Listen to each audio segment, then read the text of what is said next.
Hello everyone, and welcome back to your daily government and financial news update. In today's video, we'll be discussing the latest rate hike by the Fed and what they're predicting to happen with inflation over the next few months. Other than that, I'll also be going over a couple of different bills regarding Social Security benefits, both of which would increase benefits for many Americans. Also, I'll be going over the likelihood of them to actually pass in Congress with less than 2 months until the midterm elections. And finally, we discuss updates in the stock market and Bitcoin. Now, as always, I am definitely interested in hearing your thoughts on everything, and I wanted to quickly thank everyone for giving my videos likes and sharing them, as that certainly helps push these videos out to other people like you. Okay, so yesterday, as expected, the Federal Reserve hiked interest rates by another 3/4 of a percentage point in an attempt to reduce inflation. This is the third 3/4 of a percentage point hike in a row, and even though inflation did go down year over year for the month of August, it actually went up higher from July to August. Furthermore, they also indicated that they will continue pushing the rates even higher in the future in order to fight inflation, and while they did mention a rate of 4.6% to be their endpoint, it's possible that it could go even higher if inflation continues to persist on, let's say in 2023.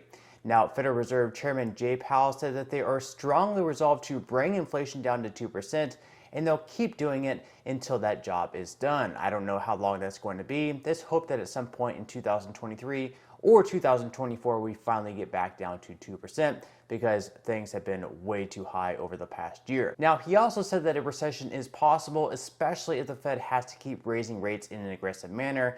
Now, definition speaking, we are actually currently in a recession, although policymakers try to deny that we are in a recession because we have a better unemployment and the economy isn't terrible. But if you look at the very definition of recession, we are actually currently in one. Now, Powell also mentioned that shelter inflation will likely remain high for some time, and even though they are looking for that to come down, it's not exactly clear when that will happen. Hope for the best, plan for the worst. Here is Jay Powell discussing inflation, saying that people are seeing their wage increases being eaten up by inflation. People are seeing their wage increases, their wage increases eaten up by inflation. So if your family is one where you spend most of your paycheck, every paycheck cycle, on gas, food, transportation, clothing, basics of life, and prices go up the way they've been going up, you're in trouble right away. You don't have a cushion, and this is very painful for people at the lower end of the income and wealth spectrum. So that's what we're hearing from people is, it very much that inflation is really hurting. So what this rate hike means for all of us is that if you're currently looking to buy a home, your monthly payments will be much higher because of the higher interest. If you currently own a home and have a variable rate, your monthly payments will also go up because of the higher rates. Although, of course, most mortgages do have a fixed rate though, so most people will not be impacted. Moreover, if you're currently paying interest on a credit card balance, you can expect that to go higher as well, so you can expect to shell out even more money just to cover the extra interest charges. Now, with that said, if possible, definitely make sure to pay off any credit card balances that you do have, just to avoid having to pay out all this extra money.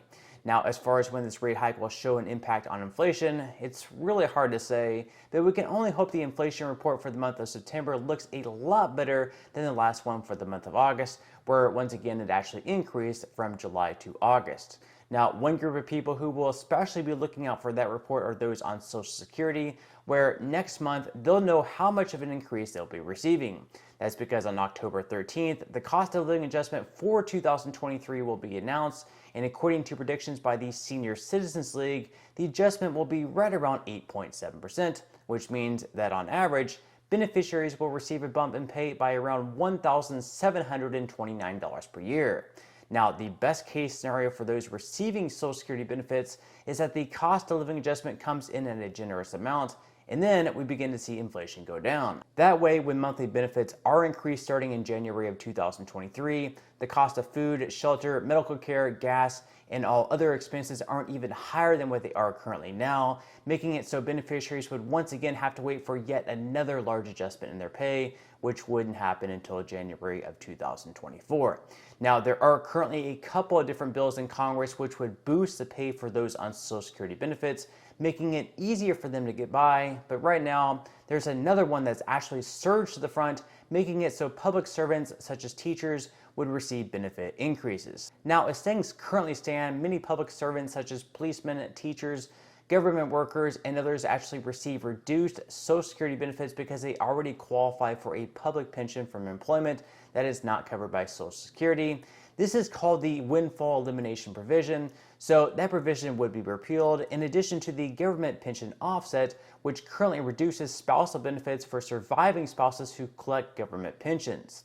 So for those affected by those rules, they would see more generous benefits if this bill does end up passing. And currently, the bill actually has over 300 co-sponsors out of 435 representatives in the House, making it so that it would pass the fees, of course, if it actually gets voted on. Now, the problem, of course, is that the Social Security Trust Fund is currently set to be depleted within the next 12 to 13 years, and since this bill doesn't currently include any changes to help pay for the benefit increases, the rate at which the trust fund is depleted would only speed up even more. So instead of 12 to 13 years, it might be 10, 11, or 12 years in which the trust fund would be depleted. So this is where the biggest problem lies and why some lawmakers say that instead they should pass another bill called the Social Security 2100 Act. So in this bill, it also repeals the windfall elimination provision as well as the government pension offset.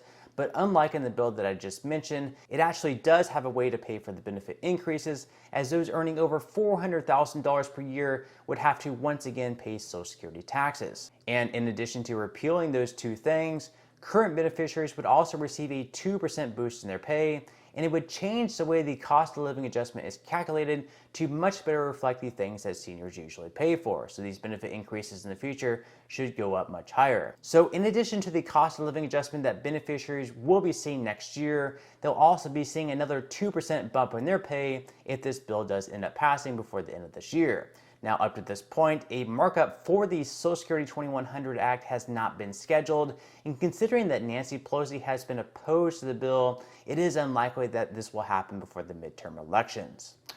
Okay, so now quickly moving into some money news where stocks fell hard on Wednesday after the rate hike was announced, with the S&P 500 falling into the red by 1.71%, the Dow Jones down by 1.70%, and the Nasdaq down by 1.79%.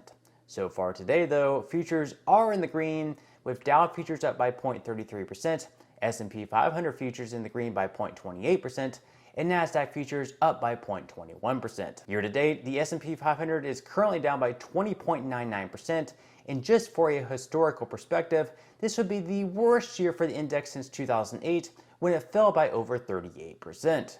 The price of Bitcoin also fell victim to the Fed's announced rate hike, falling from nearly $20,000 per coin to the low 18,000s, but has since rebounded all the way back into the 19,000s. So with the lower prices in the market, if you're already investing, it definitely wouldn't be a bad time to continue dollar cost averaging in for the future when prices are likely to go up, let's say over the next 2, 3, 5 years.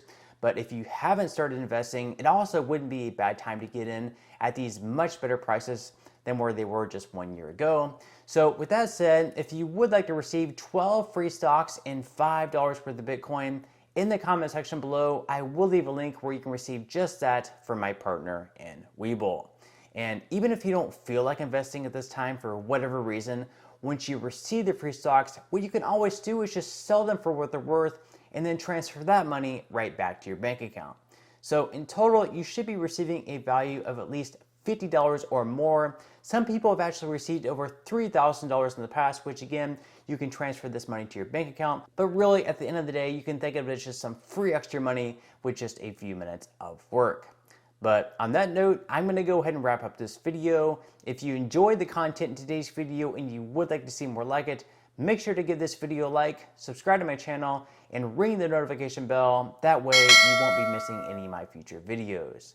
And until next time, I hope you have a wonderful rest of your day, and I'll see you in the next video.